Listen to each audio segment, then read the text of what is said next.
বান্দা দুনিয়ার মধ্যে যখন গুনাহ করে এই গুনাহ বিভিন্ন ভাবে ফেরেশতারা লিখতে থাকে।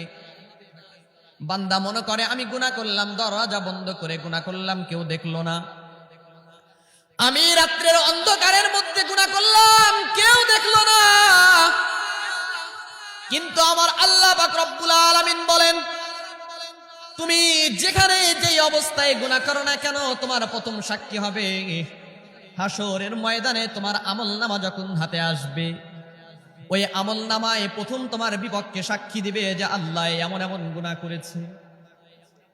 বান্দা ডাক দিয়ে বলে, আল্লাহ আমলনামার মধ্যে ভুল লেখা হয়েছে, এই আমলনামা আমি মানি না, এর মধ্যে ভুল লেখা হয়েছে, এটা আমি মানতে পারি না। আল্লাহ বলবে আমি আরো সাক্ষী পেশ করব। আল্লাহ বলে, কিরামান কাতিবিন নামক যে দুইজন ফেরেশতা ছিল, ওই ফেরেশতাদেরকে সামনে দিয়া বলবে তোমরা একটু সাক্ষী দাও। ফেরেশতারা বলবে, আল্লাহ কিতাব হাতে দেওয়া হয়েছে, আমলনামা দেওয়া হয়েছে, আমলনামার মধ্যে গুনাহ লেখা আছে, কিন্তু এরা মানতে রাজি নয়। ওই ফেরেশতারা বলবে, আল্লাহ আমরা সাক্ষী আছি, সে যে গুনাহ করেছে আমরা স্বচক্ষে দেখেছি।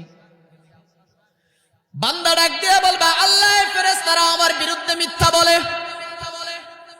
আল্লাহ বলে, তাহলে কি দিয়ে সাক্ষী দিয়ে তোমার বুঝে আসবে? এমন কি দেখো, তোমার কাছের ব্যক্তিদেরকে, তোমার কাছের জিনিস দিয়ে আমি সাক্ষী দিই। আল্লাহ বলবে, তুমি যেই জমিনের উপরে দাঁড়ায়া দাঁড়ায়া পাপ কাজ করেছো, যেই জমিনের মধ্যে বসে বসে পাপ কাজ করেছো, যেই জমিনের মধ্যে শুয়ে পাপ কাজ করেছো, আমি যদি সেই জমিনের জবান খুলে দিই, জমিন যদি সাক্ষী দেয়, তাহলে আর মিথ্যা বলার কোনো সুযোগ নাই। ইয়াউমাইযিন তুহাদ্দিসু আখবারাহা, ওই সময় আল্লাহ পাক রব্বুল আলামিন জমিনের জবান খুলে দিবে, জমিন বলতে থাকবে, আল্লাহ ঠিক উনি আমার উপরে দাঁড়ায় দাঁড়ায় এমন পাপ করেছে, আমার উপর পয়সা পয়সা শুয়ে শুয়ে এমন কাজ করেছে। বান্দা বলবে, কেমন কথা, জমিন কিভাবে কথা বলে? আল্লাহ বলবে, জমিনের কথাও তুমি বিশ্বাস করলে না, তাহলে শোনো। সূরা ইয়াসিনের মধ্যে আল্লাহ ডাক দিয়ে বলেন, ওয়া তুকাল্লিমুনা আইদিহিম ওয়া তাশহাদু আরজুলুহুম। আল্লাহ যখন ডাক দিয়ে বলবে, তোমার হাতের জবান আমি খুলে দিলাম, ওই বান্দার হাত বলতে থাকবে, আল্লাহ যা বলেছে আমলনামায় যা আছে সব সত্য। তুমি অমুক দিন অমুক সময় ওই পাপ কাজটা করেছিলা, এটা আমিও দেখেছি। আমার দ্বারা তুই পাপ কাজ সংগঠিত করেছিলা, যেটা আমিও জানি।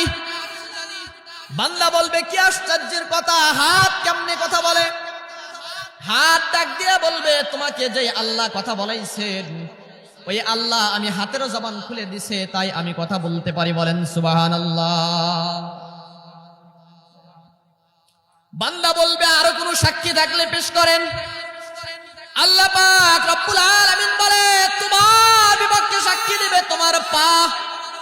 ওয়া তাশহাদু আরজুলুহুম, পা সাক্ষী দিবে যে হ্যাঁ সে অপরাধ করেছিল, পাপ করেছিল। বান্দা বলবে, আর কি সাক্ষী? আল্লাহ সূরা হামিম আস-সাজদার মধ্যে উল্লেখ করে দেন। ওই সময়ে বান্দার কান সাক্ষী দিবে, হ্যাঁ আল্লাহ আমি কানে দ্বারা খারাপ কথা শুনেছিল, গীবত শুনেছিল, পরনিন্দা শুনেছিল, আমি কানের দ্বারা গান বাজনা শুনেছিল, কান সাক্ষী দিয়ে দিবে। আল্লাহ বলবে, সাক্ষী শেষ হয় নাই, আরেকটু অপেক্ষা করো, আরো কিছু সাক্ষী আমার কাছে বাকি আছে। ওই সময়ে বান্দার চক্ষু সাক্ষী দিবে। সবগুলা আল্লাহ পাক রব্বুল আলামিন কোরআনুল কারীমের মধ্যে উল্লেখ করে দিয়েছেন। বান্দার চক্ষু সাক্ষী দিবে, এমনকি বান্দার প্রত্যেকটা অঙ্গের চামড়া সাক্ষী দিবে।